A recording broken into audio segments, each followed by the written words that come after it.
Hannah Arendt, a political theorist, shook the world in 1963. Her book, Eichmann in Jerusalem, wasn't your average beach read. Arendt watched the trial of Adolf Eichmann, a key figure in the Holocaust. What struck her was his ordinariness. This led Arendt to coin the phrase the banality of evil. She argued that evil doesn't always wear a scary mask. Sometimes it hides in plain sight, committed by everyday folks just following orders.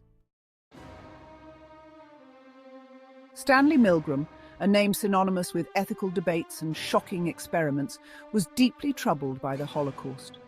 He wanted to understand how ordinary people could participate in such atrocities. And so, he devised an experiment so audacious, so ethically charged, that it would forever cement his name in the annals of psychology. Imagine this. It's 1961, and you're a participant in a study at Yale. Your task is simple: to deliver electric shocks to another person every time they answer a question incorrectly. The stage was set, the actors in place, and the air thick with anticipation.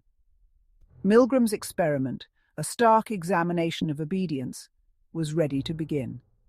The participants, a diverse group of ordinary people, arrived at Yale's pristine campus. Imagine yourself in their shoes. You meet another participant, a friendly chap named Mr. Wallace. You then draw straws to determine your roles. The two roles are teacher or learner. You're led to a separate room, dominated by a formidable-looking shock generator. The experimenter, a stern figure, reinforces your task. Once again, that task is to administer a shock for every wrong answer. The experiment began, and an unsettling rhythm emerged. Questions, incorrect answers, escalating shocks, and increasingly distressed cries from Mr. Wallace. The participants, caught between the experimenter's authority and the learner's pleas for mercy, displayed visible signs of anxiety. They sweated, trembled, and even laughed nervously, a subconscious attempt to alleviate the moral dissonance gnawing at their core.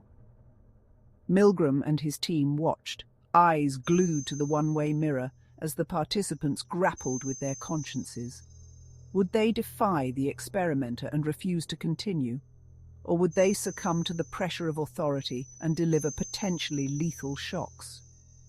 The results were both shocking and disheartening. A staggering 65% of participants went all the way, administering the highest shock level despite their moral qualms.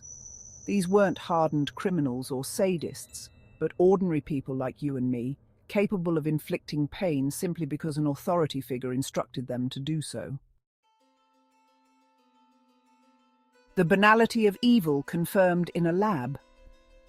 Milgram's experiment sent shockwaves through the academic world and beyond. The findings were difficult to stomach, a stark reminder of humanity's capacity for cruelty when blind obedience takes hold. Newspapers ran sensational headlines proclaiming, 65% of us would electrocute a stranger. The public was both fascinated and horrified. Could it be true that anyone, given the right circumstances, could become a cog in a machine of destruction? Was this the face of evil, not a snarling monster, but a compliant participant in a lab coat? Milgram's study, while ethically controversial, provided compelling evidence for Arendt's theory of the banality of evil. It suggested that evil wasn't always a product of inherent wickedness, but could emerge from a complex interplay of situational factors, including obedience to authority, conformity to group norms, and the diffusion of responsibility. Beyond the shock machine and variations on a theme, Milgram, never one to rest on his laurels, conducted numerous variations of his experiment, each designed to further dissect the dynamics of obedience. He tweaked variables like the proximity of the learner, the presence of dissenting voices, and the legitimacy of the authority figure. Imagine this. In one variation, the learner wasn't hidden away, but seated in the same room as the teacher. The results? Obedience dropped significantly. It seemed that physical proximity to the victim made the moral implications of their actions all too real. Another variation introduced dissenting voices. 2 additional teachers, again actors, joined the experiment, and at some point they refused to continue. Interestingly, this had a profound effect on the real participants' willingness to obey. The presence of dissent, even from strangers, seemed to break the spell of authority. Milgram's experiments, while groundbreaking, ignited a firestorm of ethical debate. Critics argued that he had subjected his participants to extreme psychological distress, potentially causing lasting harm. The debriefing process, while thorough, couldn't erase the memory of what they had done, the belief that they were capable of inflicting pain. The debate raged on. Was it ethically justifiable to inflict such psychological discomfort in the name of science? Could the potential benefits of understanding obedience outweigh the cost to the participants' well-being? These questions continue to haunt the field of psychology, a stark reminder of the ethical tightrope researchers walk. Milgram, for his part, argued that the importance of his findings, particularly in the shadow of the Holocaust, justified the ethical compromises. He believed that understanding the factors that contribute to blind obedience was crucial to preventing future atrocities. Milgram's experiment remains one of the most famous and controversial studies in psychology. It forced us to confront uncomfortable truths about ourselves, our capacity for obedience, and the fragility of our moral compass when confronted with authority. The legacy of Milgram's work extends far beyond the walls of academia. It has influenced our understanding of everything from war crimes and genocide to workplace harassment and political corruption. His findings serve as a stark reminder of the dangers of blind obedience and the importance of individual responsibility. Milgram's experiment also had a profound impact on the field of research ethics. It led to stricter guidelines for conducting research involving human subjects, ensuring that the well-being of participants is paramount. Is the banality of evil today still a timeless concept? Arendt's banality of evil, once a controversial theory, has become a chillingly relevant concept in the 21st century. From corporate scandals to political corruption, we see examples of ordinary people making unethical decisions, often under pressure from authority figures or organizational structures. Think about the Enron scandal, where seemingly respectable executives engaged in massive accounting fraud, or the Abu Ghraib prison scandal, where American soldiers abused Iraqi prisoners. These cases highlight how situational factors, such as groupthink and the diffusion of responsibility, can lead individuals down a slippery slope of unethical behavior. Milgram's experiment, though conducted decades ago, provides a timeless lens through which to view these modern-day examples of the banality of evil. It reminds us that evil is not always a product of inherent wickedness, but can manifest in the everyday actions of ordinary people, particularly when they feel pressured to conform or obey. The importance of critical thinking was a lesson from Milgram.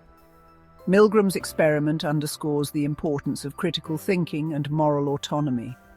It's all too easy to blindly follow orders, especially when they come from authority figures we perceive as legitimate. However, it's crucial to question authority, to think for ourselves, and to refuse to participate in actions that violate our moral compass. We must remember that obedience is not a virtue in and of itself. It's essential to distinguish between legitimate authority, which deserves our respect, and illegitimate authority, which we have a moral obligation to resist. As citizens, consumers, and members of society, we must be vigilant in recognizing and challenging situations where blind obedience could lead to harm. In conclusion, the enduring power of obedience in the Milgram experiment stands as a chilling testament to just that, the power of obedience. It serves as a stark reminder that even the most ordinary individuals are capable of inflicting harm when placed under the sway of authority. The banality of evil, as Arendt so aptly described it, is not a relic of the past, but a pervasive force that continues to shape human behavior today.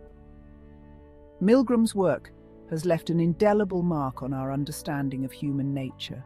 It challenges us to confront uncomfortable truths about ourselves, to question authority, and to cultivate the critical thinking skills necessary to resist the allure of blind obedience. By understanding the factors that contribute to the banality of evil, we can strive to create a world where such atrocities are less likely to occur. So let me ask you this. Without Arendt's initial theory of the banality of evil and the Eichmann trial, would Stanley Milgram have created the experiment, as it was solely influenced by Arendt's findings and conclusions in the Eichmann trial? Milgram's work was deeply intertwined with the zeitgeist of his time. Hannah Arendt's exploration of Adolf Eichmann's seemingly ordinary nature, juxtaposed with his role in orchestrating the Holocaust, provided a profound lens through which to examine human obedience. Arendt's theory suggested that evil could manifest not through monstrous individuals, but through ordinary people following orders without critical thought. This notion struck a chord with Milgram, propelling him to design an experiment that would probe the depths of human obedience. His work was, in many ways, a direct response to Arendt's findings, seeking to understand how ordinary individuals could be complicit in heinous acts. So, it is plausible to argue that without Arendt's groundbreaking theory, Milgram's experiment might not have taken the form it did, or have been conducted at all for that matter. Arendt's philosophical insights were a crucial catalyst, igniting a desire in Milgram to uncover the psychological mechanisms behind obedience and authority. In the end, both Arendt and Milgram's contributions have left an indelible mark on our understanding of human nature, both philosophically and psychologically, urging us to remain vigilant against the insidious power of blind obedience. And now, I want to hear from you. Do you believe Milgram's experiment would have ever taken place without Hannah Arendt in the picture? Would he have come up with this idea somehow, anyway, without being influenced and intrigued by Arendt's banality of evil? Milgram was a brilliant psychologist, but it does make you wonder. We would love to hear some of the community wisdom in the comments. And for now, this is Sylvia signing off and thanking you once again for joining us here at Philosophical Flicks. We do, as always, look forward to seeing you in the next video, and until then, take care of yourselves and each other.